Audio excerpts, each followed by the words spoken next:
Hello. Welcome. Another live from me on Facebook and Instagram, and so happy to be with you as always. I am Amy Raup of amyraup.com, and I have the honor of coming to you live every single week, sometimes multiple times a week. I was live last night with an amazing reproductive endocrinologist, and we're doing monthly Instagram lives, him and I. So if you missed that, check it out on my Instagram, my IGTV feed. And every Thursday, though, at noon Eastern Time, I come live to you guys to discuss what I think are important topics to reawakening you to the best version of yourself, to restoring your fertility, to rejuvenating your fertility, to just owning and loving yourself. And the last Thursday of every month in 2021, we started a new thing where the last Thursday of every month, I am doing my book club. So we started with, this is my most popular book of my three. So I have three books. Body Belief, Chill Out and Get Healthy is my first one. This is my most recent one. This is the one people seem to buy the most. It's called Yes, You Can Get Pregnant. It's an Amazon bestseller, or in the top 10 on Amazon in women's health and fertility, like every day, which is amazing. I'm honored. I reach almost 100,000 women with this book at this point, which is phenomenal. So it's fun for my team and I. Since we started the book club, we're really enjoying going back to like the original, if you will, because there's been, a lot of growth. I wrote this book in 2014. It came out, right. I wrote it in 2013 to 2014. It came out in June of 2014. And so, a lot of my business is based on this work. I've been a practitioner of traditional Chinese medicine, which makes me an acupuncturist and an herbalist for almost 20 years. 17 years I've been in practice at this point. And about 10 years ago, I started writing books. And about 4 years ago, I started my online business where I'm coaching women all over the world. And I have online courses and a lot of content to help women all over the world optimize their health and ultimately their fertility. And like I said, this book came out in 2014, and then Body Belief came out, I don't know. I don't know when it came out. Sometime between 2014 and now. It came out in 2018. And this is all about autoimmune diseases. And I wrote this really as a response to this book because so many women that are dealing with fertility challenges actually have an undiagnosed or mismanaged autoimmune condition. And I help them in that department.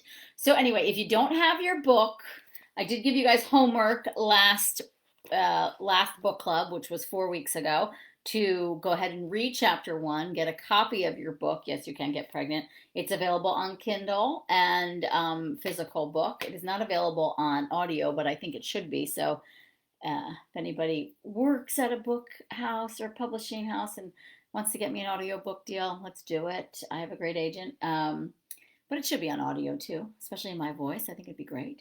But so I want to go through chapter 1 with you guys, which is, the whole book I love and I'm very proud of, and still really stand firm in the recommendations I make in the book and feel very, very, very good about the knowledge and information herein, and have only continued to grow and evolve. Sorry, I want to just adjust the camera here on my laptop. It's just being a little funny. Have only continued to grow and evolve since writing it and just expanding upon research. And I'm also working, and today will be a day that I actually hopefully get a lot of work done on the book. I'm working on a new book to come out that'll be called The Egg Quality Diet. And it's really a mix of these two books and just strictly on nutrition, whereas you'll see my other work and my books go really deep into the mental, emotional piece too, which I cannot stress enough the importance of addressing and looking at the mental, emotional, spiritual piece, no matter where you are on your health journey, but in particular with fertility as well. So let's get into it. Did anybody come with their book? Does anybody did anybody do their homework and read the first chapter? I didn't do my homework, but I wrote the book, so I'm hoping it just all comes back, So the first chapter in the book. So last week we did the preface and the introduction. And now the first chapter in the book, and this again was super intentional to entitle, oh yeah, Hannah, go. I love that. I love that girl raising her hand. I love that. Anybody else got that for me? Especially since now you know that your teacher was a bad student and I didn't do my homework. But my least favorite word, shifting from being infertility focused to fertility focused. So I'm not going to read the whole chapter word for word, but I do want to read the opening paragraph to this chapter because I think it's a really good one to read. Okay, so put on your listening ears, everyone. My least favorite word is infertility. It's such an ugly word. It reeks of negativity. It oozes failure. Hearing it hurts my heart and my uterus, and I'm sure it hurts yours too. The word infertility takes some of the power we have over our health and our fertility, takes away some of the power we have over our health and our fertility. And as I said in the introduction, I'm here to remind you that you have the power. You have the power over your health and your fertility. Just because someone told you that women over the age of 35 or women who have old eggs have a hard time getting pregnant doesn't mean that has to be you. It is my belief that talking about infertility, discussing it, telling stories about it, reading about it, focusing upon it leads to more and more of a belief that you will be or are infertile. Each time you say that word, it removes a little of the possibility that everything is going exactly as it should be going and that your body has the innate ability to be healthy and conceive a child. Let's repeat that part. Your body has the innate ability to conceive a child. Your body has the innate, that means the inner wisdom. Your body has the inner wisdom. All you need to do is take a couple steps to remind it how to do that. But your body has this inner wisdom. Don't get hooked on this diagnosis. Don't get hooked on the stats. Don't get hooked on the numbers. Don't get hooked on what the doctors have told you. Take it into consideration. Sure, do the best you can do. Absolutely show up for yourself. But do not shut the door on yourself. Your body has an inner wisdom here, guys. So, again, your body has the innate ability to be healthy and conceive a child. So let's make a pact right now. No more of the I word. No more. Rather, let's shift our perspective. You are not infertile. Your insides just need a little fertility enhancement, or your lady parts need some fertility rejuvenation. None of which means that you're broken or that you can't get to where you want to be, which is brimming, overflowing, and abundant with pregnancy. Abundant with pregnancy. I've got a message for you. You have much more control over your health and your fertility than you currently believe. Your health and your fertility are in your power. My job is to help you get to that place. So I take a lot of pride in that being my job. I take a lot of the girls that work with me or have been in my groups know how much I am there for you and I support you and I cheer for you. And I really do believe that it's not about, this ticking clock, this time running out, this infertility and this brokenness. It's really about rejuvenation. It's really about taking back the power. Like, of course, yes, fertility declines with age. And there are certain things that impact our fertility more than others. We can be severely impacted by, a severe illness as a child, and maybe you needed some strong medications like chemotherapeutic agents or something like that. Yes, that will impact your fertility, and it might be hard to recover from that. But for the most part, most people, if you're still, even if you're not, to be honest, but generally speaking, if you're still menstruating and ovulating, you got a shot here. And even if you're not menstruating and ovulating, you kind of still have a shot. We can figure that out. But there's just a lot that we can do to rejuvenate your fertility. And of course, it's diet and supplements and nutrition and mindset. But the most important piece is, if you are here and if you still have hope, then to actually lead with that hope. Don't lead with the fear. Okay, can anybody relate to that? So the next section I go into shifting from being infertility focused to fertility focused.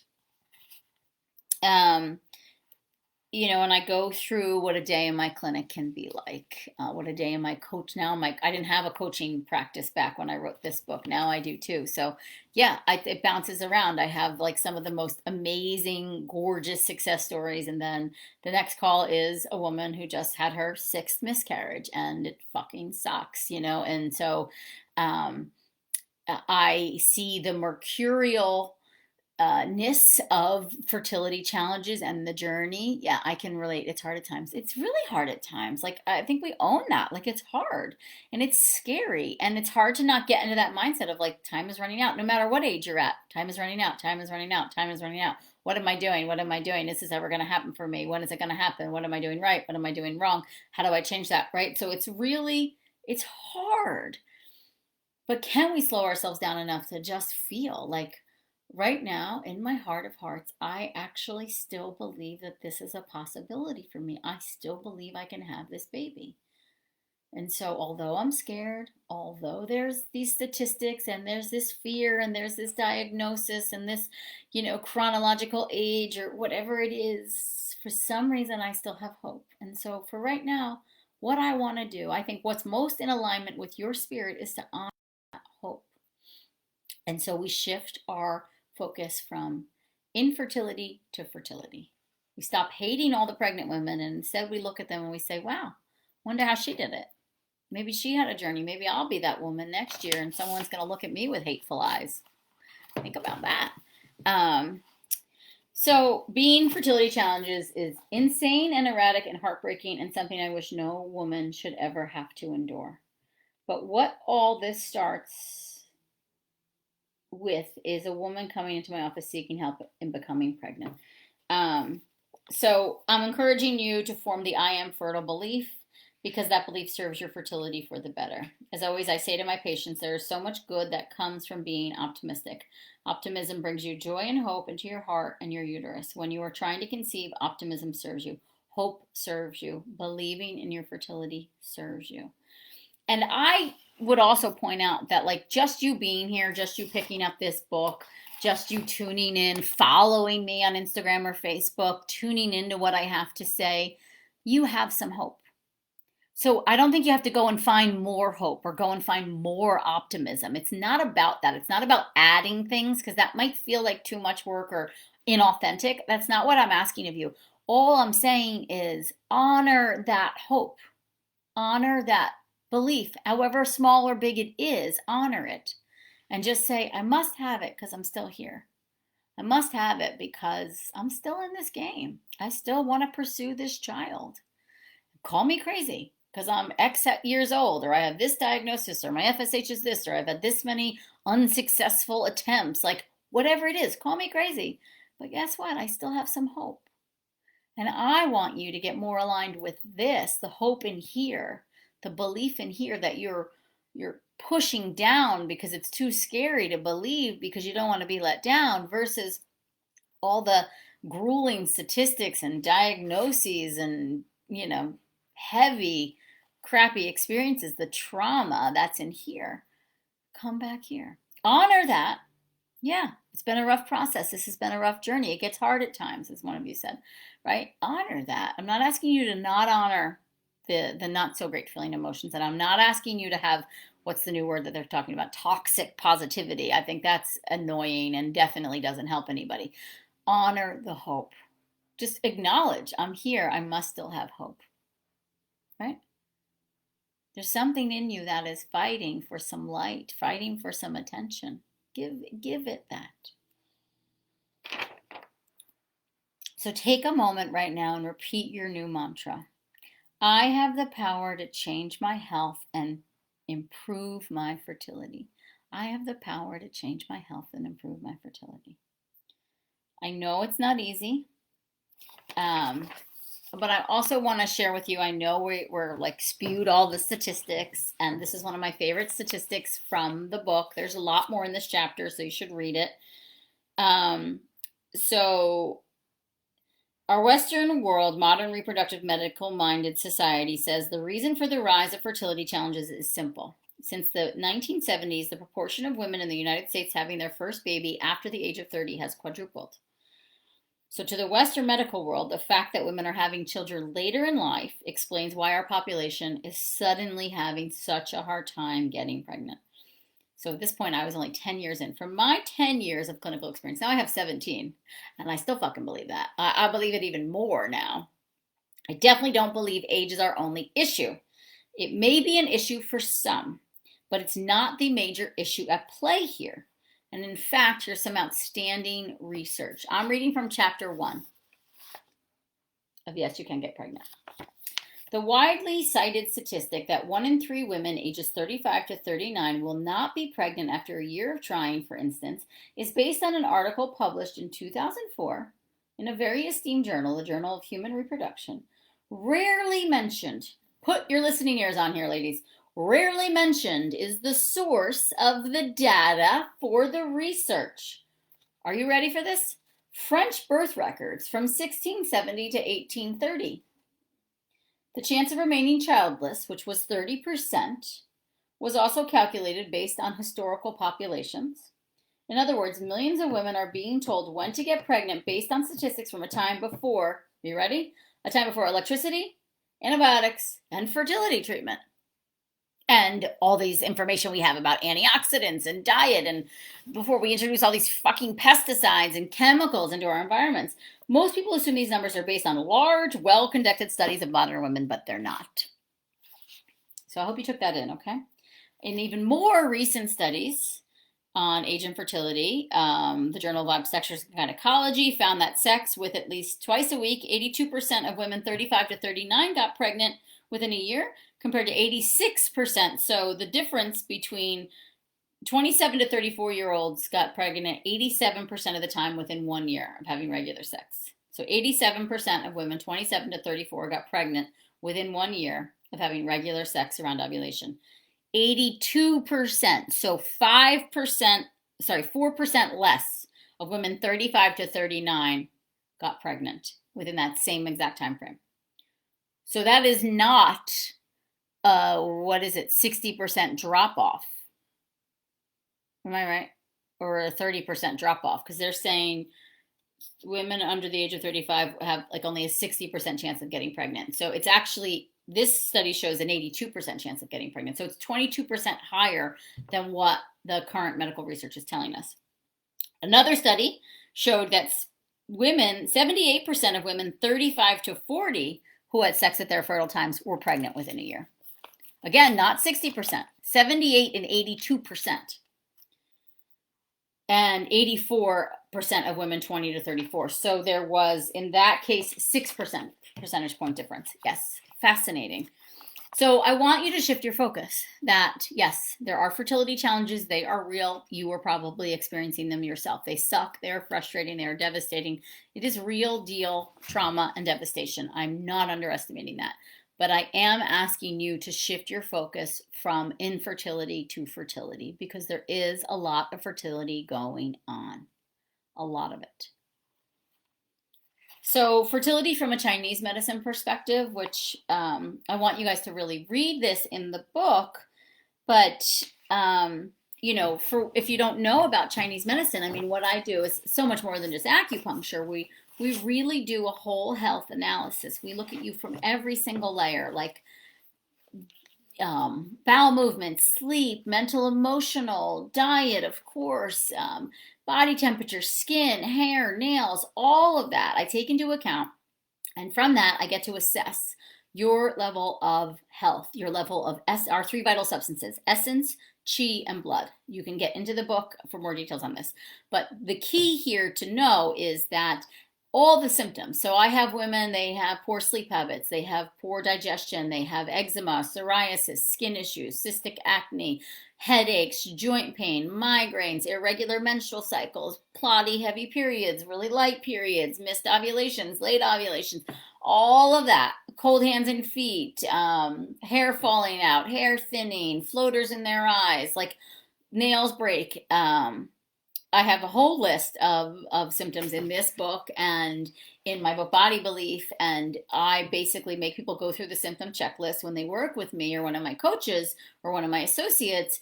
And we work off of what we call that red flag or that kinks in your system checklist. And that tells me all the things that are not going right in your body. And those are the things that then I want to fix, because those are the things that are telling me where your chi, your three vital substances, chi, essence, and blood, are compromised. So in order for a woman to be able to get and stay pregnant from a Chinese medicine perspective, she needs to have an abundance of chi and blood in essence. So that is what I do. I don't give a shit about her age. I don't give a shit about her FSH or AMH. I don't. It doesn't matter. What matters is that chi, blood, and essence. And that's how I work from a Chinese medicine perspective, which I tend to think is a really beautiful medicine. I mean, I was, a medical school dropout, a Western medical school dropout. So I know both sides, and I appreciate Western medicine. I love it. I am supported by it. I have so many clients that are supported by it. I'll be the first to recommend a patient see a doctor. I'm very, very, very into integrative medicine, but I also look at all the pieces of the puzzle, which is what makes me a fertility detective and makes me so good at my job. So another thing I love about Chinese medicine is we call the uterus the child's palace. I mean, come on. That's just amazing. So in this chapter 1, I go all through how to prepare your child's palace for pregnancy, which is just, your child's palace. It's the place where you're going to grow this human. I mean, we want it palatial. We want it gorgeous and nourished and hydrated and supple and healthy, rich blood flow in there, right? Not just any old uterus. We want a child's palace. To think about that. That's how Chinese medicine looks. That's how Chinese medicine looks at things. Sorry, Instagram, a call just came in. So then I go into the emotional health of your child's palace. So the two things that I think are super important to the health of your child's palace, which is your uterus and all of your reproductive organs, is the courage to believe in your body and its ability to procreate, and having joy and passion in your life. So you guys tell me, have you seen a fertility doctor or a gynecologist when you were talking about your fertility ask you about how much joy and passion you have in your life? Has anybody, any medical doctor ever asked you about joy and passion in your life? And also how it relates to fertility? So another thing I love about Chinese medicine is we talk about the connection between the heart, which is what we were talking about before, the belief and the hope, the peace in your heart, and honoring what's in your heart. And there's a tube or a channel, a vessel that runs right in Chinese medicine theory between the heart and the uterus. So the joy and the passion and the belief and the hope in that heart fills up that uterus, that child's palace, with light and love and hope and vitality, whereas fear and trauma and anger and sadness don't do a lot of good for that child's palace. Again, all emotions are allowed to exist. I'm not saying you have to ignore or that these emotions are bad, but just how much airtime are you giving the hope and the belief versus how much airtime are you giving the worry and the anxiety? And I think that's something really important to think about. And something I've developed later after I wrote this book, but the common thing I talk about is emotional inflammation and physical inflammation. And that emotional inflammation is just as toxic for us and just as aging, just as impactful on our health as physical inflammation. So it's not just eating an anti-inflammatory diet that's filled with antioxidants and getting enough sleep. It's really dealing with the thoughts you have. The thoughts you think impact your behavior and they impact your health on every level. And so if they are inflammatory, if they are assaulting to you on a daily basis, if they are trenched in fear and doubt and worry and anxiety, there's a lot of emotional inflammation in your body. And I want to get to the root of that to help you get more fertile. Yes, that will help you get more fertile. So you guys will go and read about this, but you can improve fertility with joy, with passion, with courage and confidence, okay? So then I talk about joy and courage. I talk about trauma, real life things. I give you some case studies in here. And, we start to get into I'm reading from Yes You Can Get Pregnant, guys. This is my monthly book club. The fourth Thursday of every month where I'm reading from one of my books. We're starting with my best-selling book, Yes You Can Get Pregnant. So again, I remind you to, I give you some inspiring stories in this chapter, and then I want you to, this is what I tell you, this is your homework for next month, and to also read chapter 2, but I want you to take a few moments and ponder the following 2 questions. How much joy and passion do I have in my life? And how much do I believe in my body and its ability to procreate? Hopefully you are conscious of some joy and passion in your life.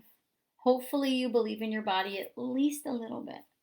Either way, I want you to focus more on the joyful things in your life. I want you to reawaken your passion. So a good friend of mine, Agape Sassanopoulos, I always quote her because I just never heard anybody say it so eloquently.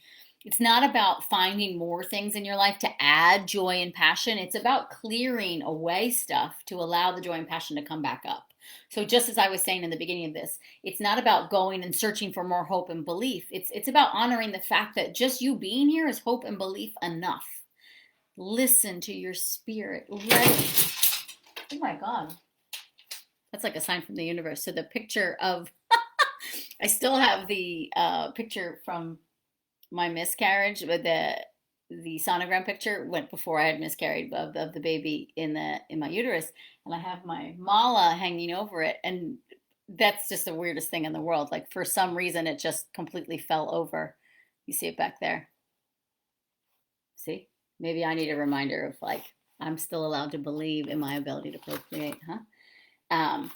But what Agape says is it's not about going and finding new things, which you can if you're inspired to do that by all means, but I'm not putting more on your plate. It's more about removing the stress and the worry and the joy. My good friend Leah Avellino, she says, I give myself 20 minutes of dream time every day and 20 minutes of worry time every day. So give them equal time. Don't let the fears rule. That's all. And listen to the spirit in here. That's what I was saying. When I was saying that, I said, listen to the spirit in here. That's when the picture fell over. Amazing.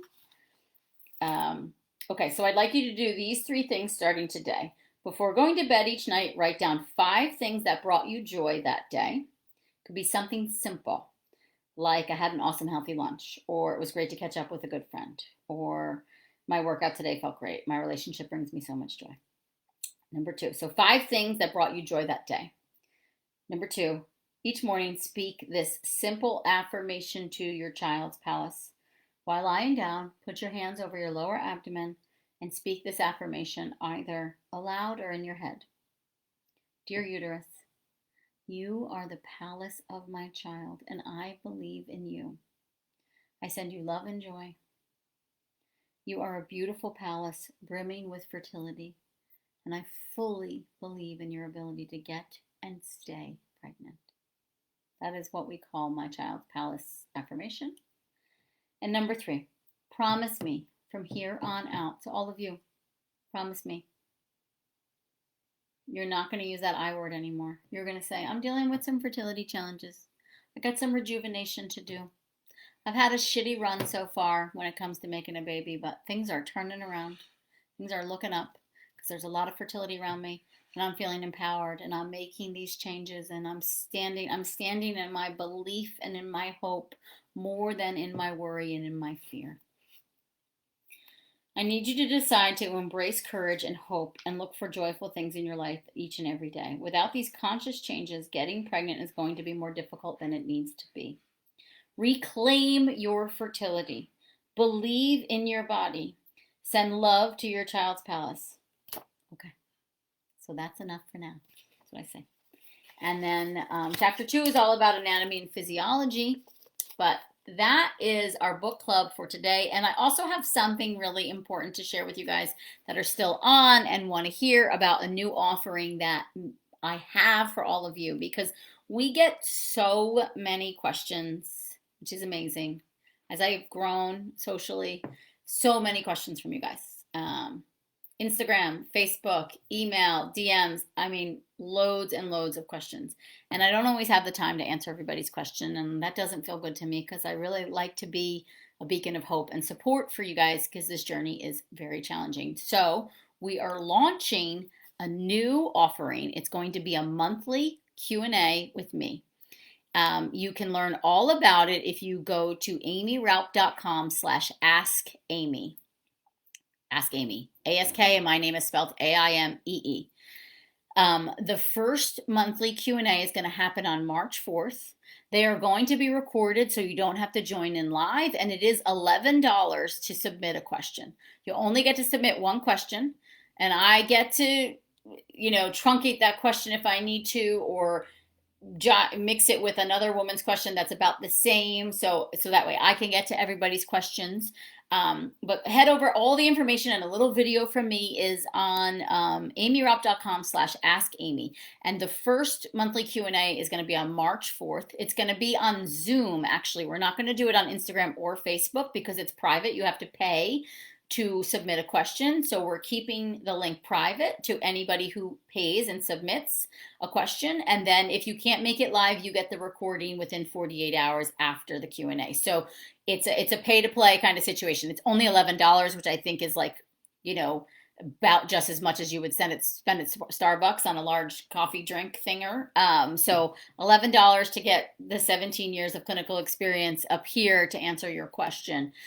So again, go to amyraup.com/askamy and get all the information you need. We'll also be emailing our list about it. So if you're on my email list, you'll learn more about it there too. But it's the first time we're trying something like this, and we're going to see how it goes. Okay. But again, it's going to be a private link through Zoom, and you'll get the link the second you purchase. We'll send you, I think you purchase, you submit, you get a form to submit your question, and then we send you information about the link, like acknowledge that we received your question, and then tell you the next steps. Okay. So I'm going to go. So homework for next 4 weeks from now, read chapter 2, and then do those steps 1 through 3 about recognizing the joy in your life, your child's palace mantra, and stop using that shitty I word, okay? All right, guys. Love you. I'll see you very soon. Ciao for now.